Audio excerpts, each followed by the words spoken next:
together. You guys loved our episode so much, our two-parter with Riley Couture, formerly of The Kane Show, your morning show. We all know our girl, Natasha Elisa, longtime blogger, also tied to radio forever and ever, and myself. And so we wanted to come back because Riley, I know Natasha and I both, when you brought this up on the two-parter, wanted to get into it, but it was kind of almost like a whole nother life story of yours that we Mhm. were both drawn to, and we thought, okay, this story has to be told and it will help so many other women too. And that was that you brought up that you had been in a just a violent relationship, right? Like you were a survivor of domestic violence. And so Yeah. I don't know how you felt, Nat, but when Riley, when you said that, I was like, okay, that's a whole nother story I want to hear about her life. I had no idea, I know, and you mentioned it, like, kinda just so casually, like, slipped it Mhm. in, I was like, "Wait a minute, there's a Yeah. lot to unpack there." What's interesting about that is that I've kind of briefly touched on this too, that I was a child of trauma and everything like that. So trauma in my life and relationships and the way that they were shown to me growing up was normal, if you will.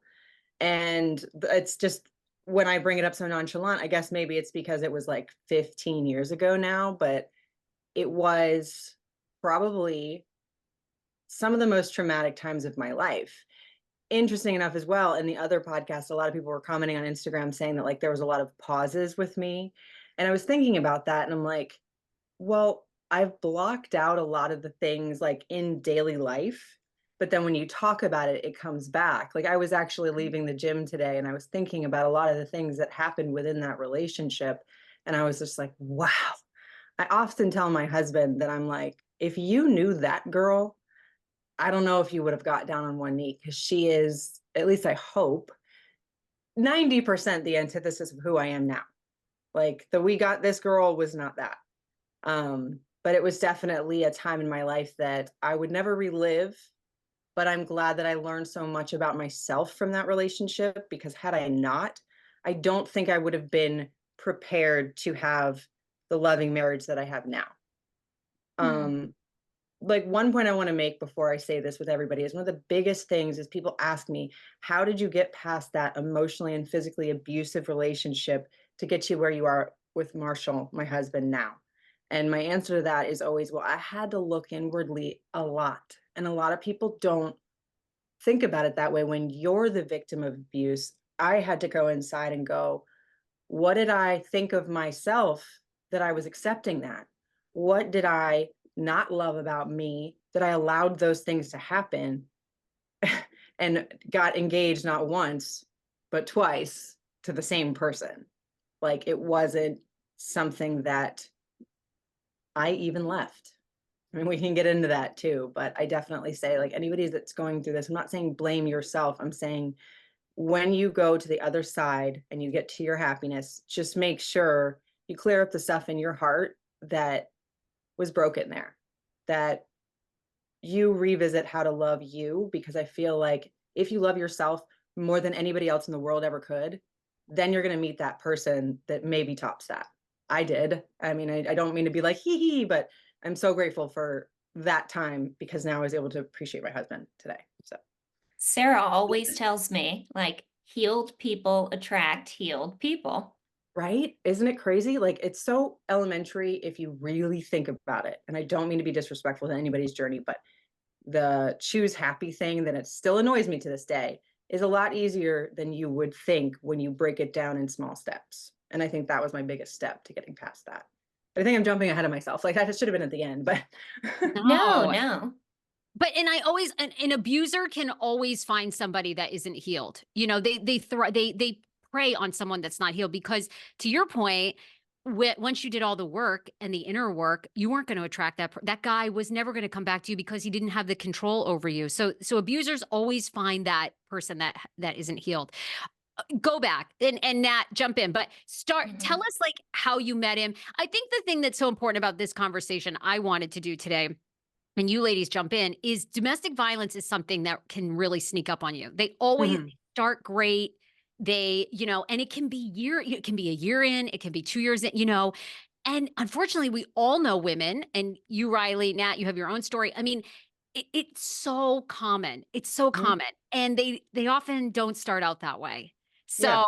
I think this No, conversation is important because if one person hears the red flags and sees it in someone they're starting mhm, to date, can save their life. absolutely. Yes, 100%. So 100%. when I met him, um, I was doing radio in Memphis and I How old was were you? 28 when we met. So I think this is important to note. I was in this phase, which makes me laugh now because I got married and had my latest son at 40. I was thinking at 28, my clock is ticking. Oh my God, I'm never gonna find anybody. I'd just broken up with this boo-boo loser that was also like emotionally abusive in his own way.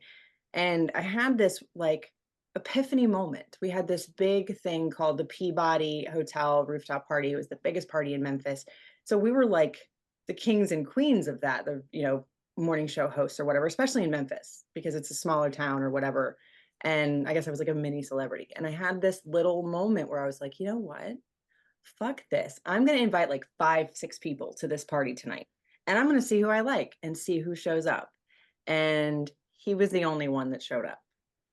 Um, and I remember him telling me that that night he saw me on stage and that he fell in love with me then because I was doing something he could never do. That I was so luminous on stage and he was like kind of introverted in a sense, and that I was just so like unicorn to him. But we started dating very fast. 2 weeks in, he picked me up for like a golf outing. He had flowers. He told me, I told my friends you're my girlfriend. Think about that for a second. Didn't Yeah. ask me, but I was just so like, oh my God, yes, because he was 4 years older than me. He was making good money then. He looked great on paper, right? He was divorced. He had a son. And this is another red flag that I did not pay attention to. He almost never saw said son, at least when we were first together. It was like he had such animosity towards his son's mother, another red flag. Mm. And he was angry that he had to pay child support, all of the things, right? Ignored all of that because I was so just, oh my God, this could be my person. He seems so great on paper. He was, a semi attractive man and was fit and whatever. And he was a professional, everything that seemed like this safe, protective place that I hadn't had in my father figures before or in boyfriends before. And we just seemed to be so fiery and clicked, but it went south really freaking fast. We were together for like 2 months. Now, mind you, in this stage of my life, I was looking for my husband in every Tom, Dick, and Harry there was. So, Mhm. very early in, we started talking marriage. And we went out one night and got wasted drunk. This was our favorite pastime together, was just drinking. And he tended to be a very angry drunk. I was an emotional drunk. Um, and honestly, this is parts of this relationship, and I think this is important to know that people that have been through very big trauma situations sometimes have lapses and holes in these things. But I don't remember what we argued about. But we were arguing in some drunken fueled thing, and I remember him calling me a "see you next Tuesday." And I started going off on him and screaming because, mind you, I'm a strong ass woman, right? So I'm not like in the corner just, oh my God, how could you call me that? I'm fierce. And I remember him backhanding me so hard that I spun because I was like 106 pounds soaking wet then. And I remember like hitting the floor, like, what the fuck? Did that just happen? Whoa. It was just the world stopped but spun at the same time. And I remember not making him leave. He was going out of town the next day for a few days to go visit family. And I remember he stayed the night. He woke up the next day and he was the one trying to say, like, well, maybe this won't work out. I don't know. Da, da, da, da. And I'm the one going, no, we can get past this. It'll be okay. And 2 months in, because I was so set on this being this was it. This had to be it. This is what I deserved, which is insanity to me now. So he left and came back. And when he came back, he had this Pandora bracelet for me because jewelry was my thing. It was so thoughtful. It had the birthstones of our month. It had like a doggy chain for my dog Pink, which is interesting that he gave me that because this was my next red flag. I'll get to that in a second. But I was just like, okay, he's not going to do it again. He wouldn't. He was just drunk, which is so, for lack of a better word, cliche of a lot of abuse stories. Can I ask And you, Riley, before you keep going, do yeah, you think, because I recognize a lot of this in myself, what you're saying, yeah, it was almost so incredibly clever and manipulative of him instead of like he knew this is the first time that he's done this to you, laid hands on you, and he was probably in tune to like if you had abandonment issues from having father issues, that he went straight into the I'm going to make her think I'm going to leave her. Because that then comes into instead play of later. focusing on my behavior, I'm going to hit that deep rooted fear. And when you You've done get that that work. fear, you Yeah, forget you've done that everything work, else. Natasha, because he But did because it. I, You pegged it same right thing, away. same thing. And yeah, it's like then you come and you give the gift. You make this monumental like thing of in the bracelet. He had the month that we wanted to get married, and like, okay, I gave you the fear that I'm gonna leave. Let you sit on that for a weekend and come back with this big, beautiful present. And I played on everything. Ugh. It's like each charm in that fucking bracelet was like a piece of my dream that I wanted. So we were fine, I guess, for a little while. And my puppy Pink was only a couple of months old at that time. He was the only person she ever bit in her life, which should have been a red flag. But one day I came home and Pink was cowering underneath my bed. And I was like, what happened? He's like, this fucking dog bit me. I was like, why did she bite you? Because she was a puppy. She was like this tiny little thing. She was a little miniature pinscher chihuahua mix. Oh. And he said that she had pissed on his nice coat. And I remember being like, what the fuck did he do to this dog to have? Because Pink was a sprightly little thing. You know, she would bark and whatever. And I kind of ignored that, which for me is like, you know, Pink was my first baby before I had babies. And the next time there was an incident with the dog, I came home and he was putting away groceries and the door was wide open. And I was like, where's Pink? He's like, I don't know. What do you mean you don't know? Well, you know, she ran out of the house and I had to get this groceries and I had to get the groceries in the fridge before they went bad. I was like, excuse me, what? Like my dog is missing and you're just putting away milk? So I ran through the neighborhood and Pink, luckily enough, she was just at the playground or whatever, but blocked it out. Didn't think that that was another red flag. And maybe some of this wouldn't have been so awful had there not been that first slap. But then Riley, I have a question. After that first slap, I mean, so did he apologize at all, or he just went into this mode of like, I'm leaving you. We're not kind of putting the guilt back on you. Like, was there yeah, any acknowledgement? Because I have to imagine that was the first time you'd ever been hit by a man, right? by a boyfriend, yeah. By a boyfriend, right? And so was it that shocking, or was it something like you had seen before, and so at the time it didn't really register how bad that was? I don't think it was that bad to me because my biological father beat the shit out of my mom. I Mm, think I have blocked out a lot of that stuff because she actually just told me the other day when I was in the hospital. I had like pneumonia and I was just this tiny little kid and I was hospitalized. They had just gotten divorced and he broke her cheekbone because he found out she had been talking to her first boyfriend. And they were divorced for like a year. mm, So I'd imagine between that and the way that my stepfather was when I was raised, because he would look up the child law as to how hard you could hit a kid before you would get in trouble. There was a lot of that. wow. And my mom was always the one that never saw it. I wasn't there, I didn't Mm. see it, whatever. So I was, I guess you could say, used to that. So to me, it wasn't the end of the world. Like this happened in families. And, you know, I want to say this about my mother, though. She probably did the best that she could too, because I know there was probably abuse in her family. You know, old school Latina families, you know, this You don't happens. talk about it. Don't talk about it. You keep going, whatever. Um, So I think for me, it might have felt normal.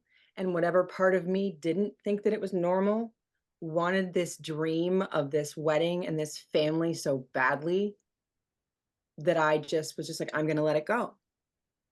So Did he go we for a got while engaged. before it happened again? Yeah. Like, The hitting didn't happen again for a while, but when it did, it really did. Um, we went to New Orleans to see his family, and New Orleans is the town of drinking.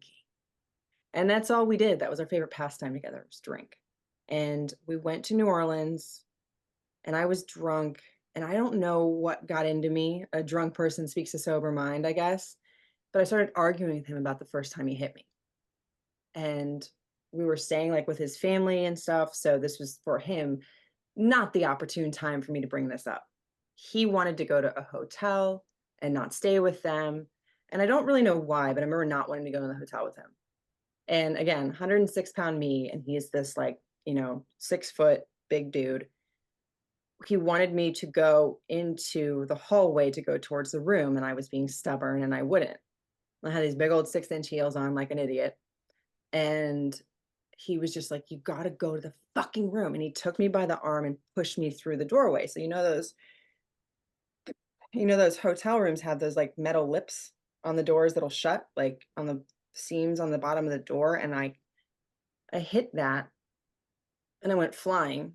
And my jaw went like this, like the way that my teeth hit, it split, and I hit my chin on the floor. And I didn't feel anything at first, obviously, because I was super wasted. And I looked up at him, and the terror in his face was the moment that it registered that there was something wrong. what Like, do you mean? apparently, because I was just like, okay, I'm going to get up and go to the damn hotel room already. It wasn't like you just fucking threw me through a door, basically. I was like, okay, I concede, I'll go. But apparently, because of the fact that I had to have 6 stitches in my chin, because when I looked up at him, it was gushing blood. I Mm. didn't realize that at that time. And he was just like, oh, fuck. So we had to go to the emergency room, and they had to give me stitches, and I'm crying. And it's so weird in these moments of trauma, the shit that your brain goes to. Like, you don't want to focus on what's happening. So I'm like, I don't want stitches. I don't want scars. And that's all that I was worried about. And he was being so sweet. He was standing over me. He was holding my hand. He was rubbing my face. It's okay, baby. It'll be fine. And that's all I could focus on. He's okay. He's my savior right now. When he was the one to put me in this place where I'm Did bleeding all over the place. did the hospital ask you what happened? Like, how did this happen? No, the lie that I composed was that I had had these big stilettos on and that I tripped. And I told that lie for years. And when we got home, and this is again this abuser mindset, this narcissist mindset, he started crying, Hmm. literally said that he was seeing God, that he had this epiphany of what he needed to be as a person, and he needed to confess something to me. And I was like, well, what's that? He's like, well, I was abused by a family member as a boy. And I'm like, just so like mind boggled by everything that's happening. But the empath in me that he knew, Mhm. I was like, well, you have to like deal with this. Did your parents know? Go tell them right now. Like, I'm literally 6 stitches, and I had part of a tooth missing as well. Like, I could feel the nerve. Remember that story that I told about Kane later? Yeah. So he went and told his dad and made this big spectacle at that moment. And then his parents were arguing about this is bullshit, blah, blah, blah, blah, blah, blah, blah, Wait, went and told his dad what? That he had been that he had been abused? abused. And it was this big diversionary thing. Wow. This is all happening over the weekend that you guys are visiting New Orleans. And his parents did not know. They believe the story of you tripping. They don't know that you guys have had this incident. I don't think his mom did. Oh, you think his Mm. mom kind of knew. Yeah. There's no because way they don't know something's wrong with their son. I'm yeah. sorry. I mean, but they're also old school Catholic family. You don't talk about it because his dad was a very aggressive man. You know, he was very grumpy and he was kind to me because I think that he liked that I would stand up sort of to him. Um, but I think his mom kind of knew because she was crying so hard when we were leaving to go home. And fast forward to later when we broke up, she was kind of wanting us to break up. And I remember saying to her once, like, what did I do wrong? Like, why? Like, why? What did I do wrong? Like, why am I in the wrong in this? And she was like, you're not, honey. You know, and that's really the most that she said. She was a sweet woman. But I think she knew. Like when we left there, and this is so like mind-boggling again to me, the person I am now, that how much I would like just put it away. We went home, and in New Orleans, you can stop on the side of the street and get like alcoholic slushies. And I was like, okay, we're just gonna get drunk again. We're just gonna ignore, and everything's fine. I'm gonna forgive him. He's been through all this trauma. This is why I can help him. And I remember taking a sip of that slushy, and the ice cold slush hit that nerve of the tooth. And I remember for 1 second being like, what are you doing? But Hmm. I very quickly quieted that voice like that. We went home. I told the story on the air of how I had tripped, and it was very indicative of me, right? Like, oh, little Miss Riley Couture loves her heels, and oh, it was the cobblestone in New Orleans, and I fell, and I was just being stupid and drunk. It's fine. That was the only time I've ever lied to listeners, ever. And this is the sickest part.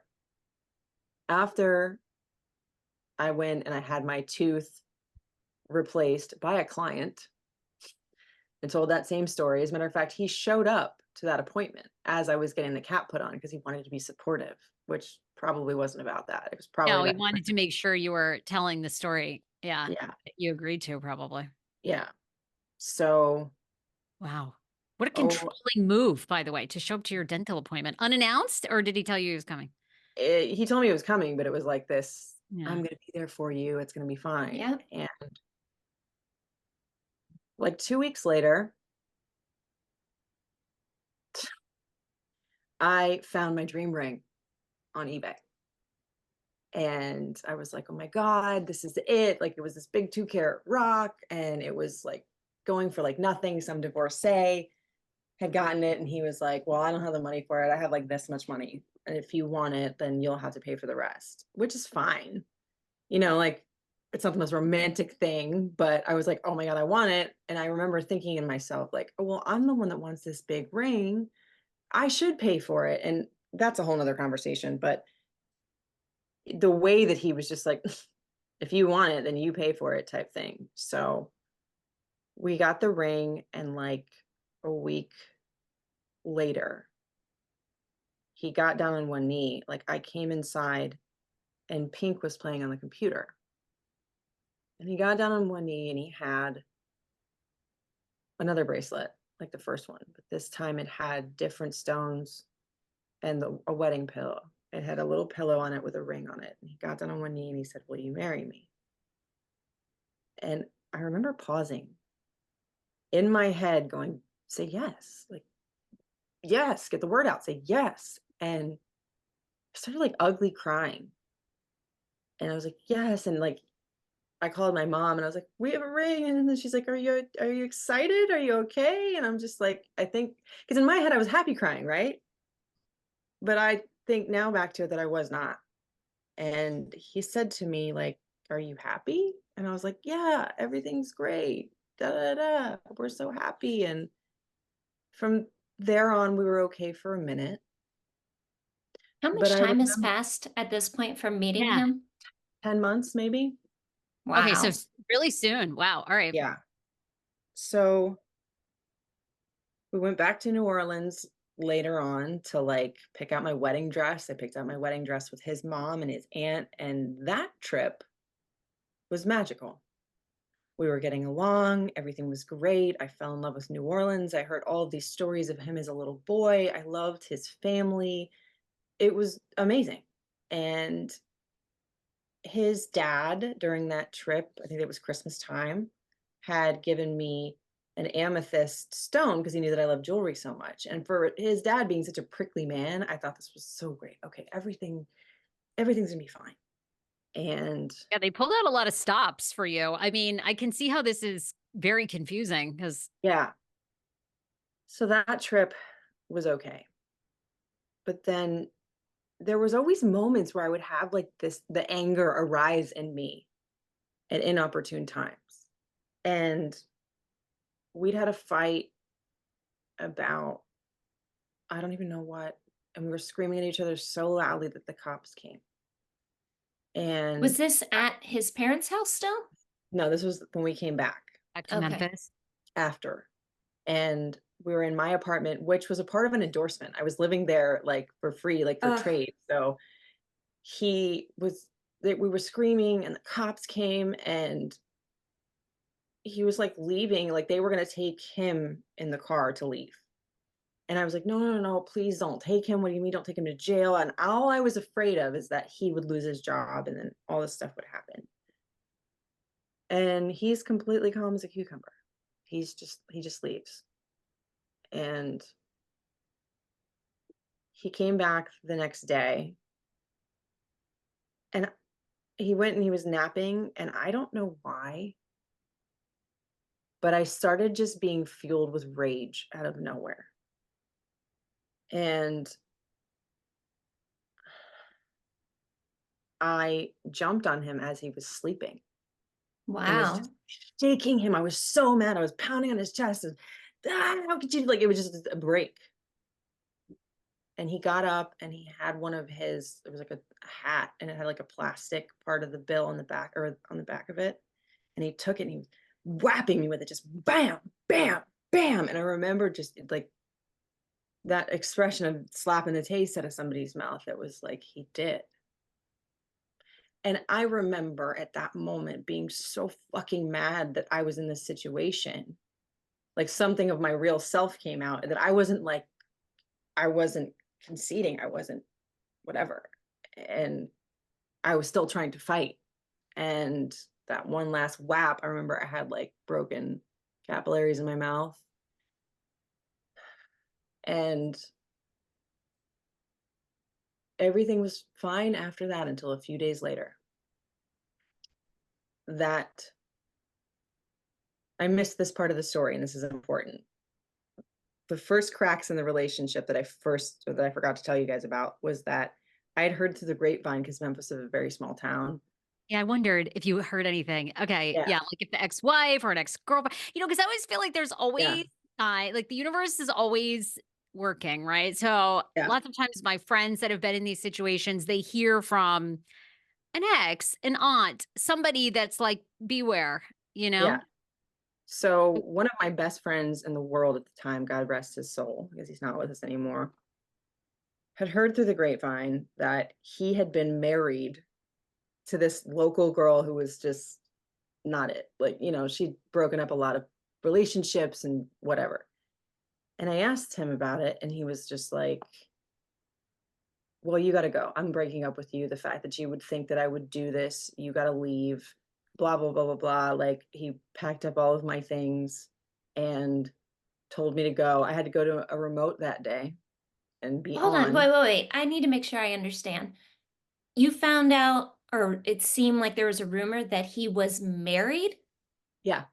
and you So, asked him, "Are you married?" not And married at so the he time, but has, was he married to this girl at any oh, time? before, not married Yeah. currently, because Yeah. you only knew about one marriage. Yeah. And so this was in the very beginning of the relationship, but I'm bringing it, sorry, I know I'm kind of all over the Okay. place, but I'm bringing it No, no, back to no. the You're answer as okay. to why after all the hitting and stuff happened.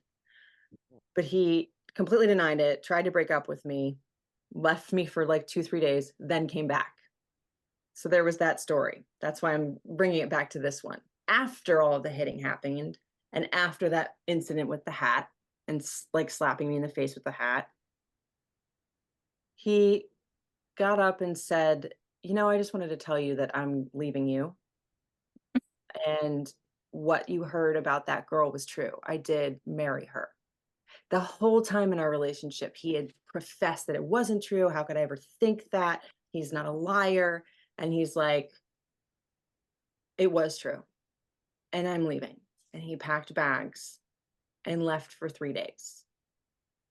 And then came back and I said, like, why would you be so cruel as to say that as you're leaving me? And he's like, well, I wanted you to hate me enough to leave me because I knew that you wouldn't, which was such a mind fuck because it's just like, Yeah, he's a mind fucker for sure. Oh my god. yeah, I like can even now I think about it, I'm like, what the fuck? This is very confusing. Yeah, I mean, I can see how a woman would get caught up in this for sure. I mean, and yeah, I mean, we talk about this how it connects a little bit to our whole situation at the Kane show. I mean, that whole environment at Hot 99.5, not well, I mean, sometime Kane would throw keys and at Sammy and trash can, but anyway, it has some similarities in the psychological part of it where it was like, wait, is it me? Am I, because I had a manager there tell me, well, if you just did more show prep, then Peter wouldn't get upset. So it's like, okay, yeah, I'll do 2.5 hours of show prep every day instead of 2, and maybe that will change. It's very confusing. Yeah, it's I like mean, you I go, hate when people say they find out a woman is being abused, and it usually by the time people find out, it's at the climax, like the worst of it. yeah, And they're like, why didn't she just leave? People do not understand until you've experienced it. It's not just like he's beating on you and then everything's normal, whatever. Like there is so much mental manipulation, so much gaslighting, so much poking at your abandonment issues. And it breaks you down over time until, I mean, that's the epitome of gaslighting, until you don't know what is reality anymore, yeah. especially if you come from past traumas that you're not healed from, because all they're doing is poking at that. It makes it all That was incredibly confusing. It's not black and white. no. I mean, and even as I tell the story, I'm going, oh my God, remember I'm like reliving all these pieces of it. So we were 4 months out from our wedding and things had calmed down again. So he came back and you just, Okay, he's because back. you just wanted him there. Yeah, I wanted that story. I wanted the You wanted the wedding. dream. I wanted the dream. Which And really you wanted the family. I mean, yeah, at least that was with me, Love. is I was so yeah, pushing to get married and have kids because I same. wanted a family. A family. Yeah. And we'd planned this big wedding. Of course, clients were helping pay for it. It was this big talk of the town. I'd had my dress, all this stuff. And it was like to me out of nowhere, but not really. I think honestly, there might have been some part of him that could not deal with what he was doing to me. So it was easier for him to just be like, oh, I'm gonna dip out. And he broke up with me 4 months before our wedding. And I was begging him not to go. And Wow. when I say that I had like a psychosomatic break, I did.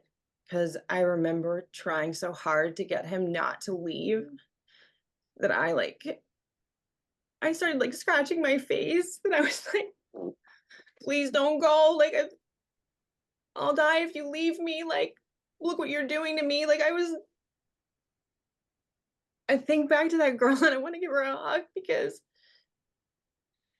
I was begging this monster to stay and he just stone faced just left. And I didn't tell anybody at first. I told my parents, but I didn't tell anybody on the air. Like, I went to events wearing my engagement ring and just wasn't ready to like face it with the world. And a couple months went by with that where my family were so scared for me that they were gonna like have me like committed almost like they were afraid the way that I was talking. And they didn't know anything about the abuse, right? No, my mom did. Like Oh, that's why they wanted me because I was all I could talk about is how much I wanted him back. Like I mm. was going to therapy and I was telling the therapist that I just wanted him back. And it wasn't him. I know that now. But I went home to some of my best friends, and there's this picture of me holding my best friend's like newborn son with these scratches down my neck. And how sad is that? Like, I'm meeting my best friend and the whole world's baby, and that's what it was. And I remember her saying to me, like, Raquel, what are you doing? So after that trip, I went home and I started to breathe. He'd been gone about 2 months at this point, No and contact? nothing. And I'll never forget this day. It was the first day that I was like, okay, I can live, I can do this. I was running around my apartment with my dog, and it was a sunny day. I had music playing, and I get a text Hmm. from him that said, I just went to New Orleans and I realized there how much I miss you. And I hadn't been back with my family for such a long time. And the last times that I went there was with you. And I love you and I want to work this out. They always know. It's They like clockwork. always know. Riley, wait, just to give everybody context. So at this time, did the radio station, did your coworkers have any idea what was going on? I mean, this is like a big thing When, to kind of keep secret. And then the wedding is called off, right? I'm assuming. yes, thank you for filling that in. What I had finally told the people on the air that, I had to call clients and cancel all of this. I had to tell my friends, like, I'll give you back the money for the dresses. And because it was all planned, we were 4 months out. My parents had loaned me money for the wedding, and I was like, oh, God, am I going to be in debt? Luckily enough for me, all the clients understood. They were so nice. They didn't make us give deposits back, and everything was like, okay, it's working out in my favor. And then, yeah, he came back, and by that time, I had already had an interview for Nashville.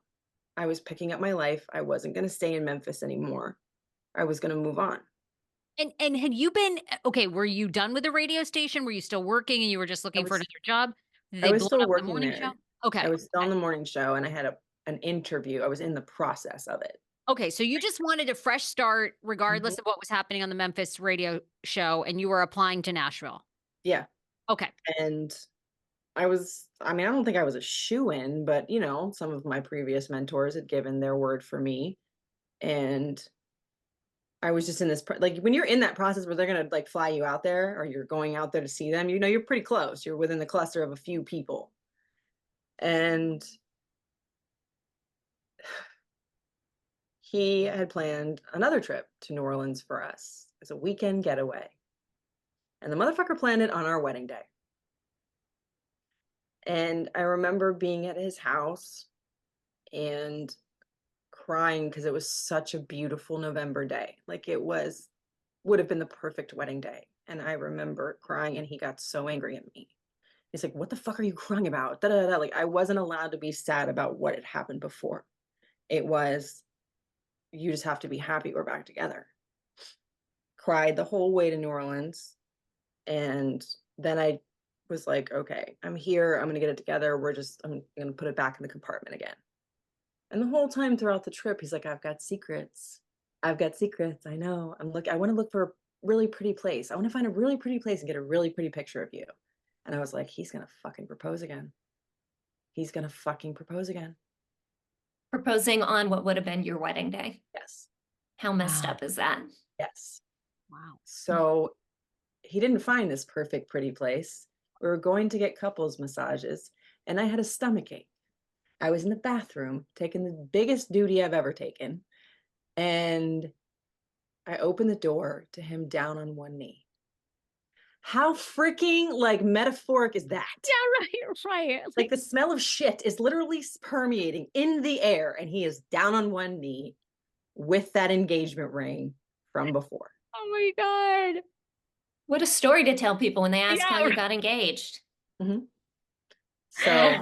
Oh Was my there God, how any part in horrifying. you that hesitated at all before saying yes again? so weird is in that time, no. The Mm. first time I did, but this one I was like, "Yes." I put it back on, texted one of my best friends who was a bridesmaid, was gonna be a bridesmaid then, was a bridesmaid at my wedding, the one that really happened. Um, and I sent her a picture of the ring. I said, well, this happened. She goes, and did you say yes? Like people were just like, what? Okay. That's good that people, at least in your life, were like, at least they knew and they were saying to you, okay, this isn't normal. I always think that's Some of them. Did that snap you out of it at all? No, Hearing because other my mom people? was into it. My mom was there. Oh, I think that's part of her, like, that's compartmentalizing all part that of her trauma too. too. Yeah. So, I got the news that I was getting the job in Nashville. And I was like, "Okay, great start. We're gonna go to Nashville. We're gonna move together. Everything's gonna be great." He had promised me that he was gonna move even though he didn't wanna leave his big money job. We got an apartment together that I couldn't afford on my own, but he promised me if I needed money, he would give it to me. And I did afford that by my own. I never asked him for money. I was very proud of that. Wait, but didn't you live together? So we lived together in Memphis, but when I was moving to Nashville, I had to get a new Uh, apartment for us to live together. And but wait, why is he saying he'll help you with? 'cause it was expensive and he wanted me to get the bigger apartment for him to have more space when he when he moved came in. or when he moved in. Ah, gotcha. Oh, 'Cause we were right, but moving from I thought I heard you say, yeah, maybe I wasn't listening. I thought I heard you say that he would help you if you needed it yeah, versus we're getting a place together, we're gonna split it 50-50. well, because he was still in Memphis. He didn't come right away. Hmm. We had long distance for a little while and we planned another big wedding. One that we Is he couldn't paying afford. for any of these weddings? Is he chipping So in? the first one he was not, and this is what's the big monumental thing that he really does love me. We looked at Mm. venues. There was one venue we could afford and one we could not. So he took money out of his 401k and made this big thing like, I know you want that one, and I want you to have everything that you wanted. I want you to have this princess day. So everything was semi okay. He even showed up one night because I missed him. I was on the phone with him and I was telling him how much I missed him. He supposedly couldn't come to Nashville that weekend. And it was a Tuesday. And he's like, hold on a second. I gotta knock on the door. And then I hear a knock on my door. And he was there in front of me. And we had this magical night. And I was like, okay, everything is gonna be fine again. Everything's great. One weekend when I went to Memphis, it got the worst it had ever been.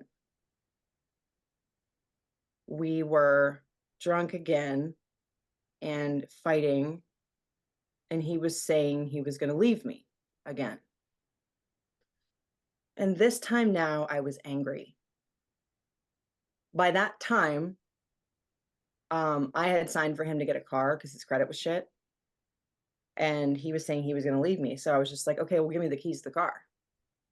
I'm taking this with me.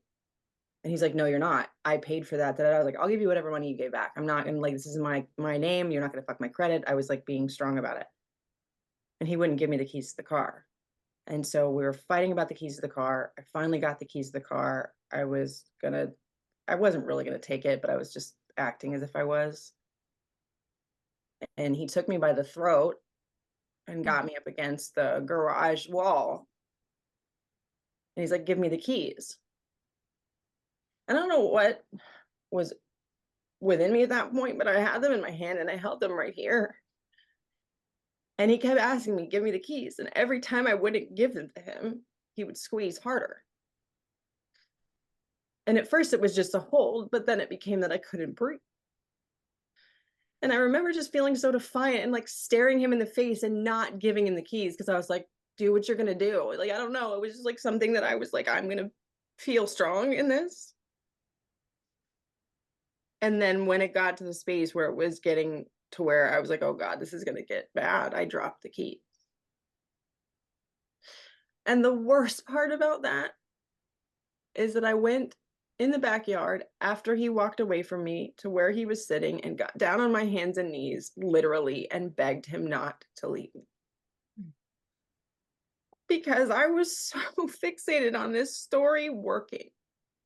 This had to have been it. You know, like I was 30 at that time. I needed to have this family. This was my chance. This was going to be it. And this time he was really telling me to go. He called my mom and was just like, she needs to go. And I packed up my dog and my car and drove the 4 hours to Memphis. Wait, And he's saying you need to leave your place in Nashville? that was when I went to see him in Memphis. So that was the Oh, weekend that I was traveling back and forth. so this happened in Memphis. Yeah, because he Okay, hadn't moved there yet. He was saying gotcha. he was going to get rid of his job and didn't. So we made up again. But he Wait, was, so you I left left and went this. home. I left Memphis, went back to Nashville, did the show the next morning. It's And amazing. I remember one time I posted a picture of my nails and it showed my ring. And I hadn't told listeners that we were back together yet. But someone saw it and they commented on it and they were like, oh my God, Riley, please tell us, are you guys back engaged? We're so excited. Da, da, da. Memphis listeners didn't know, but Nashville listeners did. But these were Memphis listeners that were like, oh my God, are you engaged? Blah, blah, blah. Are you guys back together? We're so happy because they didn't know all the abuse. And there was a woman underneath there that said, I give it 2 years. And nobody had ever been that mean about us. And I was like, what is this? I had some premonition that like something ain't right there because he'd been like tapering off and like not taking like job offers seriously and talking so negatively. And I called him and I asked him about it. And I was like, what? Who is this person? And he went off. You fucking ruined my life. You're a fucking bitch. You're just so dramatic. Like flipping out. And he's like, I'm not coming. We're not getting married. Blah, blah, blah. And at that moment, I said, like, you're wrong. Like, you are wrong for this. I was like, do you realize you've maligned my whole life and you keep dangling this carrot just to take it back? I was like, you're fucking wrong for this. I said, you know, you realize you make me want to kill myself when you do this to me. And his last words to me, I hope you do. I hope you go slit your fucking throat. Wow. At least I had the strength in me to not. That was enough. And I wasn't okay for a long time. Every moment that I could, when I got off the air, I would drink and I was just alone. Like I didn't want to be around anybody. I didn't want help. And it took a very, very long time before I was like, okay with all that. Like, and what's so crazy is I used to sit in the corner of my apartment and look at that ring and put it on. Like, you know, that scene from way back in the day, if you've ever seen Sex in the City, where Charlotte's putting on her wedding ring and she's just walking around her house and like is still Yep. trying to have that dream. I went through months and months of counseling after that. And my counselor's office was right next to the venue that we were supposed to get married at. Yeah. So that was also a gut check to weekly have to go look at that. How did you even know though to get therapy? Because I think that's actually kind of what's pretty amazing about your story is, you know, a lot of people never get the chance or never really want to do the work, like we were talking Mhm. about at the start of this, to really look inward. Did you read a book? Did you see something on TV? Like, how did it click with you that you needed a therapist? I don't even think that it really clicked. Nobody told me to because I was always like the strong one, you know? And I think somewhere in myself, I knew that if I didn't seek out help from people that really knew how to help me, because my mom was always just, no, it's fine, it's fine. And, my friends were so far away that I think somewhere innately I knew that it wasn't gonna be good if I didn't. Because then I was like alone dealing with the grief of letting someone do this to me and not having the strength to like leave. And I had built this whole new life supposedly with him, and this, wedding wasn't happening. And I remember just being like, I gotta do something. Like, because there was times where I would not even get out of bed if not to let my dog out. And I remember saying to my friend at the time, like, I wish the wedding just would have happened. Even if we got divorced, I wish the wedding would have just happened. And she was like, Riley, why? I was like, I don't know. I just felt like that one magical moment would have made it all worth it. And she said to me, like, no. She was Southern. She used to call me Raquel Bell. And she was like, baby girl, when you get married someday, it's going to be the most magical thing ever. And you're going to understand why this didn't happen. Mm. She's also not with us anymore either. So that, like, I always thought of that. But I did not have another boyfriend for 6.5 years after that. I was going Wow. to ask you, how long from the time that, it finally ended, did it take for you to see it for what it was? To realize it wasn't your fault and about you, to see him for who he really was? It was, oh God, I don't, in total, like in full, you know what I mean?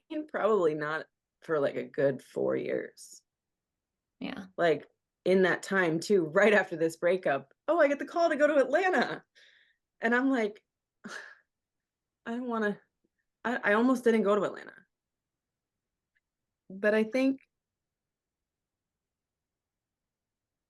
the realization when I realized that everything was going to be okay, I was gonna be okay, was literally right before I had my son. I Mm. remember a week before when I was pregnant, I was still pining over this fucking ring, right? Not the week before I had my son, but a couple weeks before I had my son. I was trying on the ring and I sent my friend a picture of it. And she's like, when are you going to fucking let go of that? It's like a ghost in your closet. So I knew that I had to get a mommy car versus the Mustang that I had. And I was like, okay, if I'm going to let go of this ring, I'm going to get something. My one big thing that I'm going to get before I'm a mom and everything becomes about the baby. And I sold that ring and bought my car. And I remember watching like my Mustang that I love so much, like drive away into the dealership. And then the big white car came out. And I remember being like, okay, like that was the last piece of whatever was like with Memphis. And I was like, now this is my new life. Like there was new life coming in literally into the world. And it was like, I was becoming a stronger person. I had to, you know, so many people ask like, how did you get through that? How did you leave him? And that was the only thing that I regret. It's funny how this came around later too, when so many people ask me about like leaving radio and stuff. It's like I only regret not having enough self-worth to leave. That no fairy tale or somebody else's idea of a fairy tale is worth that. Because the minute that I let go of strangling God and the universe to give me what I wanted in life was the minute I got it all of it. So Can I I just think tell you? I was just going to say, I've been thinking it this whole time you've been telling this story, how proud seems a little condescending, but just how amazed I am and how grateful I am. There's the word, that you did tell that part of the story about how you begged him to stay, about how it was him. It wasn't, you had this I'm picking myself up and leaving this abusive situation. I love that you told that because it's honest and it's what so many women can relate to. I can so relate to being so desperate to hang on to the idea of finally having a husband or a man that's going to fill that void my father left or whatever, that I would hang on to any relationship just because I needed that void to be filled. So I'm so in awe and grateful that you told that part specifically. Yeah, Because it's like real life, it's true, and so many of us can relate. yeah, that's like my husband when he hears these stories, he's like, who the fuck was that? Because in our wedding vows, I actually said to him, like, thank you for fixing a heart you didn't break. Because when I met Oh, him, I was so like, you will not open a door for me. I'm Miss Independent. We're not, I'm gonna be your wife and I'm gonna have my own money. I'm gonna have da, da, da, da. Like there was no like, I'm not gonna lean on you for shit. I was always waiting for the other shoe to drop when he came around. He's always telling me, keep those shoes tied. He still tells me that now. Like even married, and as much as I love him, and we have our sons, and he ain't going anywhere. If he goes anywhere, I'm like gonna lasso him and bring it back. Like, but even now, I have those issues where if if he's silent or whatever, like what's wrong? Like not that I think Marshall would ever 1 ounce of him could ever be that. He's the most genuine, kind, wonderful man that I've ever met. it has So nothing I to do always say with like him. Yeah. if it's not you, it's nothing. Like I'm gonna be an old lady and I'm gonna lock all the lady parts up. If it's not you, it's nothing. But even now, I do still have some residual like issues with that I always feel like there's something in me that like something bad is going to happen. And that's still Mhm. work that I do today. That's still work that I'm like, Marshall loves you more than anything. And me too with him. But it's, it's always a journey. It's not a destination. And Well, it's I'm curious, how did you attract your husband? Like, how did you break that cycle? Because I think for a lot of women and men listening, right? They go to therapy, they see I know they attract the same person I've over done and it over, twice. right?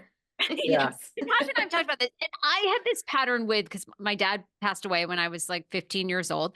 So, it's this weird psychological thing where you just like stop maturing and you're sort of looking for that father figure, like we've all just discussed. So I Mhm. kept attracting these older men, and I hated it because they're old. I mean, they want to do old men things, right? And I'm like, no, why? And people would look at me like, and old man Ed was super nice that people knew on the Kane show, but we would go out and people would be like, "Why are you with this guy?" And I'm like, "Oh, I kept like making all these excuses. And it wasn't because he was a good person. It was just like they were like, this doesn't, it's odd. Like you should be with someone your own age. You have a lot going on your own age. I had to actually consciously like find out how old the guy was, if he was divorced with kids or getting divorced, because I went out with many of them, they said they were getting divorced or whatever. So I had to consciously not date that person. I'm curious, as a manifester that you are, how did you attract somebody that I'm assuming did not come from, or if did come from seeing, a dysfunctional marriage, like had the awareness to not repeat that cycle? How did you do that? What's funny that you say that. It's so funny how much we all have in common because right before Marshall, I was actually dating a guy older. He was 23 years older than me. No, maybe not 23. I I was know, I've been there. That's wait, a I was lot. 37, 36, he was 54, so whatever that math is. Yep. And Like 18? yeah, Yeah, so I No, it's dated a a guy lot. 17. 18 Yeah. years older. Yeah, Yeah. Oh yeah. god. Nasty. And I remember he said something to me once like, "Oh, if we ever got married, I would pay for the bills. I would be the provider." And I remember I was like, "What? First of all, I said nothing about marrying your ass." And I remember in my mind, like I was a single mom, I was broke, and like the security of that was attractive to me and him. But when he like broke up with me, and I was so sad, I was like, "Wait a minute. We're doing this again, girl. No, that's not for you. Let it go." And I remember I started reading The Secret and Yeah, all of yeah. that. Yeah, that's good.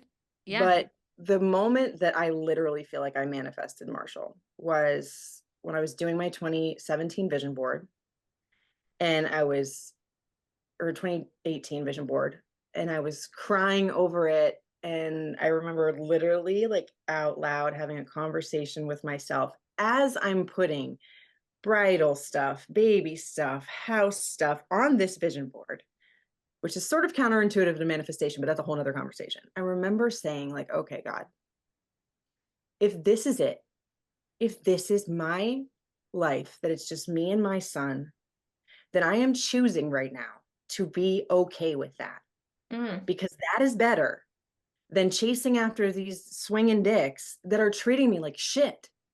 I would rather be alone and be the best mom that I can to my kid, and be the best radio personality and the best friend and the best whatever else it is that I can control, than letting all of my happiness land in somebody else. That was December 31st, January, or just 2019. I met Marshall January 6th of, no, December 18, whatever, New Year's Eve, December 18. I met Marshall January 6th of 2019, 7 days later. And there was a lot of manifestation practices in between there too. But it was really all about finding out what I said before in the beginning about what did I do wrong?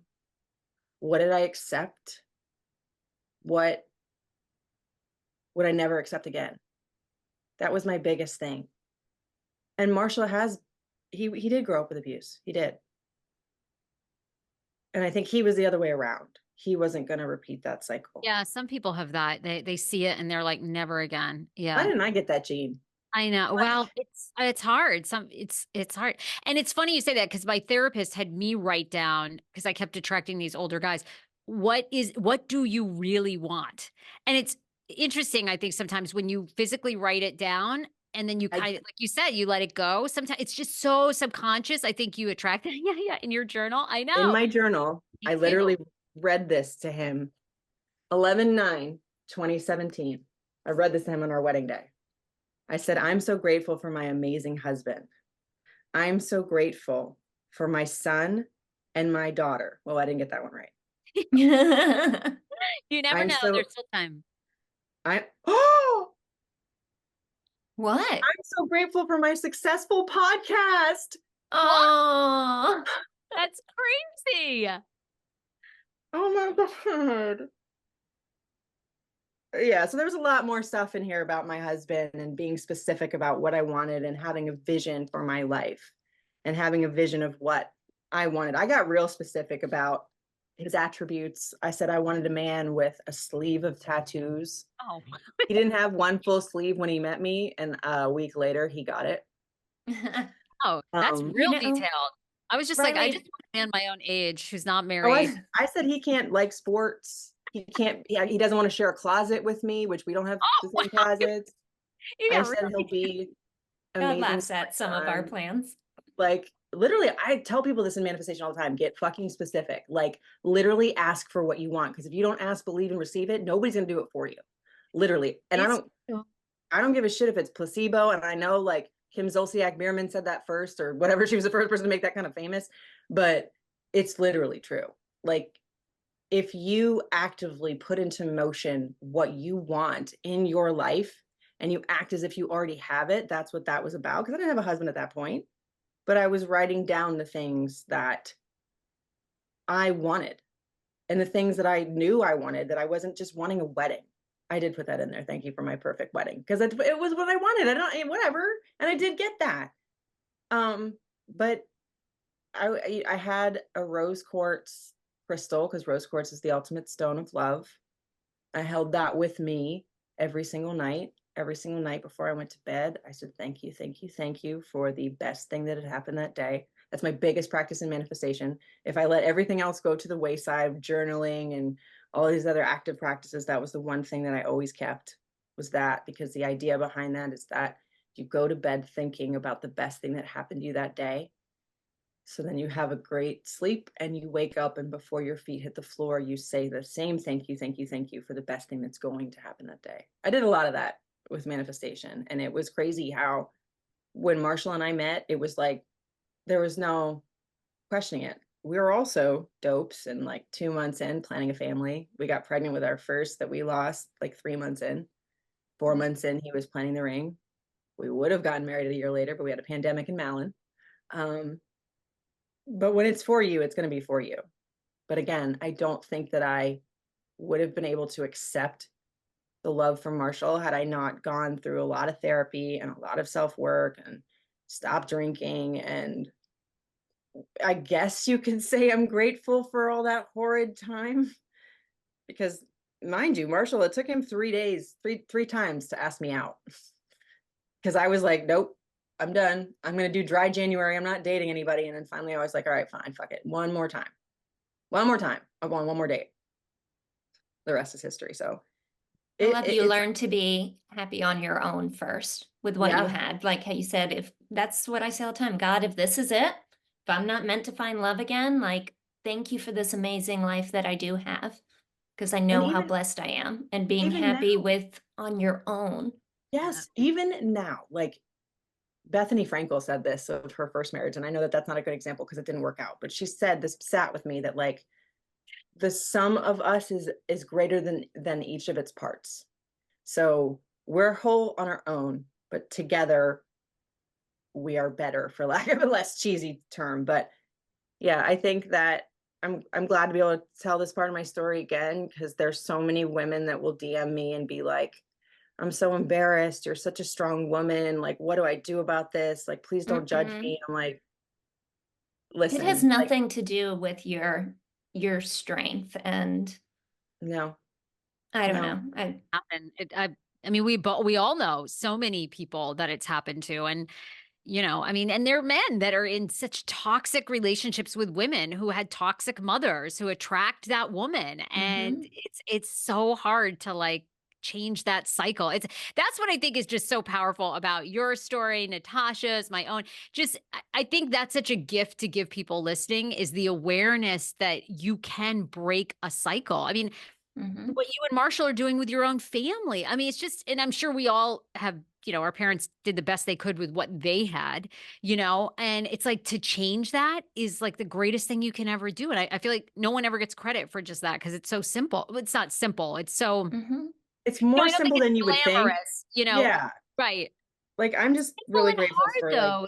It's hard. People don't understand, people that grow up like, seeing abuse or it's really hard to not well, to like, you don't Well, think differentiate how much you yourself. normalize that. That's I Right. never thought that. Like it wasn't until I went through years of therapy later that I was like, wow, that really wasn't fucking normal.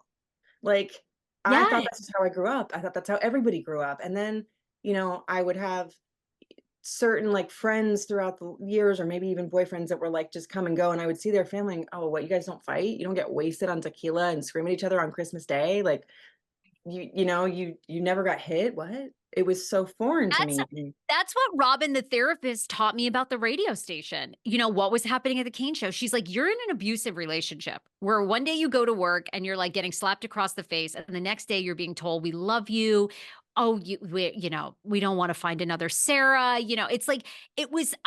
I didn't until she gave me that analogy. I didn't realize what was happening there was so toxic. It just you takes just that moment. yeah, like you go through a phase where I think, at least for me, in relationships, like in my personal relationships and stuff like that, where I kind of knew that it wasn't okay. So I wasn't completely oblivious to someone hitting me and, knocking my teeth out and stitches. I knew that that wasn't right. I knew that's not what I wanted. But this dream of what I really did want overrode any sense of like, rationale that I had. But that's why I think that I've been so blessed by the art of manifestation and sharing it with other people is because that was the thing that got me through a lot, and it still does. Like, it's not to say that like marriage now is all skittles and rainbows and roses because it's not. No, it's a lot of work. It's a lot of work. It's a It's a lot lot of of work to work, have a but good marriage. Yeah, yeah, like, but I mean, I think I know it's annoying. I equate everything to working out. If I want a nice ass, I have to do the squats. If I want a nice marriage, I have to do the work. totally. So it's just, I think it's very, for everyone that has ever said, like, oh my God, you have this perfect relationship. I want that. And I'm like, for me, yes, I have finally found the perfect relationship for me. But as much as I do believe I manifested it, there was a long road to get to that space where I was able to mhm. accept it. Yeah. Well, So you put in a And lot of, like you said, you put in a lot of work. It wasn't just writing in your journal, this is the guy. You actually went to therapy and I'm sure addressed some deep rooted things. It's so funny when you were saying that, I was like, oh, the next episode, we should all have our moms on. Oh my And God. It's uncanny though how much we as women have about so like, just this trio have so much in common that I'm discovering all the time that I'm just like, and even me, it makes me feel less alone. Really, it does. It makes me It feel does. less like what was wrong with me that even now after all the work, I still have those moments. So like, I'm really like, I'm glad that it resonated with you, Natasha, too, because I know like you've had a similar road in that way. Um, I'm not gonna, It's I don't want to cry anymore. I no, know. it's But like I was telling you, you know, outside of this episode we weren't chatting, it only happened to me once physically, been in many emotionally abusive relationships. And the hardest part for me was not, I mean, it was really hurtful seeing somebody that I trusted do that. But the worst part was it took away this security that I walked around with before. I'm tiny little Latina like you, and I felt like I could get up in his face and say whatever I wanted. And if I wanted to go off, I'll go off. And to then see how fragile I actually was the most shocking part, that do you know what's a crazy about man that? can just pick you up. Like you are not invincible. That messed with me for years. My friend that I was telling you about, the one with the Southern accent, she actually Mhm. called my ex-fiance once and she goes, I'm really scared for her about you because she's not afraid of you, but I am. She's like, I'm afraid of what you're going to do because she's getting to this space where she's not going to back down and you're going to hurt her. So there's Yeah. so many layers to that type of abuse that so many people don't talk about. And I don't care if it's beating a dead horse because I know there's millions of others that have done it before us and hopefully we'll do it after. There's But so much it takes away from you beyond yeah, just in fact, it's like the physical injuries are the least destructive part of yes, it. because I actually told Marshall when we were first together that I was like, I wish there's certain parts of me that were left in Memphis that day I was being choked against a wall. I said, I wish you could have seen that piece of me that was so willing to love without, you know, Mm, without that moment of like, what do you got under your sleeve? But you know what? He got the better half of me, so it's okay. he did. And I want women who are listening to this, who are relating to this, who are probably still in the middle of this to realize, like, be gentle with yourself with wherever you are right now. If you are still, holding on to but I want a family, but he's the husband or the father, like you can't let go of that because of whatever issues you have. Just be gentle with yourself for where you are today and just make the next right decision for yourself, because it takes years for us to be able to talk about this in hindsight. This isn't something we just woke up one day and all of a sudden realized, oh, this is why I did this behavior, and this is why he did this, and this is why it was unhealthy. It takes a long time. And there's some parts of me that still aren't healed. I say Same. I'm not dating and it's mostly true because I just want to focus on me and the kids and what makes me happy. But I don't know how to ever trust somebody again not to change. I don't know how to Someone ever trust that somebody is who they seem to be at the beginning. So I'm someone will not give you the ready to peace do of mind. that. No. And when God and the universe want it for you, that person's gonna pop their head in your face and be like, where the fuck did you come from? I'm not Yeah, ready. right. Like it will. Yeah. So It just, will. yeah, I know, but I'm gentle with myself that I'm not there yet now. I'm Yeah. not, and that's okay. And wherever you are at today, make sure you're safe. Make sure your Yeah. children are safe, but reach out for help. DM one of us. Like I was telling you, I have a little group of women going through nasty divorces that we talk over direct messages. Like, Hmm. just make the next small right decision. If it's asking for help, then that's your next step. Not be fully healed, just the next right small step. I like that. That's such great advice. I was gonna say that's amazing advice. Well, I feel like we could always all talk for like 3 hours. So Oh, you know we could. Yeah. I don't know what our next episode's gonna be, but it will come. I No, actually you have an guys idea for it, you guys, that tell we could talk. us. Tell us. Oh, So no pressure. when I started talking to Natasha about this a little bit too, but I've been trying to delve into somatic therapy because it's the idea that your body stores that trauma, especially as women, in specific places of your body. And it's these types of exercises and therapy and massage and all this integration to how to release that trauma out of you, because there are some people that talk therapy doesn't work for because it's like reliving it. So I think we Yeah, should dive I'm into. all ears for that. Somatic is like what? Like tapping? Is it like or is So it it's smaller exercises because you guys know that I love to do the grind in the gym, right? But it's a lot more yoga, Pilates-esque, but there is some tapping. There's like an actual exercise where in somatic therapy, if you're feeling anxious or you don't know why you're so whatever, I do the tapping. Pink does it, but this one is actually one where you're like shaking your whole body. This came up to me when I had my second son, who has sort of like, I think he has some ADHD issues, that like he likes to be rocked a lot more.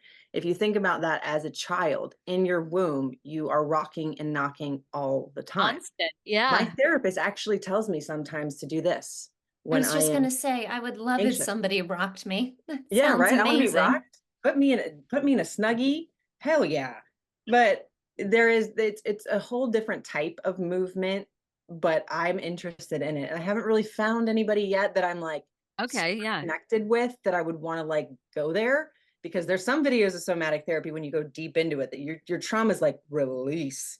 But it's the idea that once they do, that specific trauma, at least in your body, leaves you.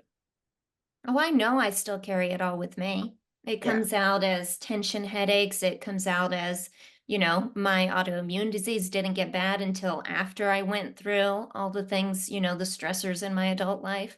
You absolutely carry it with you. So I'm all ears. Somebody Yeah. tap Hey, me. Let Wait, us that know. Let sounded us bad. I will Don't, tap you. not like tap that. Like, yeah, I'm gonna stop. rock me. All right, ladies, where can people find you guys? What projects are you working on? Let's all promote. So a lot of people have been asking when is my next manifestation seminar, and that is in the works. I've done about 6 of them by now, and they're my favorite thing to do, to share some of those tips and then beyond. There will be one coming up within the next 2 months, but I got to work out logistics of it. People have been asking me, where can you get my crystal intention candles? I have a pop-up coming up on February 18th. And if you want to hit me up on socials, at Riley Couture, Couture spelled like Juicy Couture, at Really Riley Podcast, and at House of W.I. Riley. Nice. Well, people can always reach me mostly on Instagram, Ms. MS, pink like the color, monster like rar. Also on TikTok, but I'm excited through the encouragement from you two. I finally have my first podcast coming out, and it is all about just really how I got through everything in my story as my journey of faith and the healing of faith. And if you feel stuck in your spirituality, you feel like you're not growing in your relationship with God, this is just a nice little sit down with us ladies to just one little step at a time keep growing. She's the female Joel Osteen. I can feel it. I know, Oh right? God, don't Yeah. say that. Manifest that. Well, I love Joel's Giant podcast. yacht. I love Joel's Oh, he podcast. creeps So me out. You listen to really, him? The giant teeth and stuff. I feel slimy. and Victoria, he always is talking about his wife, Oh Victoria. my gosh, and her I with don't the know. hair. The hair and the plastic surgery. Yeah, there's just something about Joel's overly positivity that I enjoy. I don't know. I just love a good pep talk from Joel Osteen. But Yep. Hey, if it here's works for something you, better. just don't send your credit card information. Don't worry, I don't give him a dime. I'll give you a dime to your church. Okay. You guys, it's amazing. And the Sarah Fraser Show, 7 episodes a week. So please tune in. You guys have been amazing to support all of us. And I love doing conversations like this and, of course, mixing it Mhm. up with reality TV. So what a dichotomy from Right? reality to deep chats. Yeah, there you go. I always say it's your balance. We have Mhm. these chats, and then you go talk about 1,000-pound Fun. sisters. It's Yeah, I'm here balance. for it. exactly. All right. Love you All both. We'll right, talk to you ladies. soon. Bye. Bye.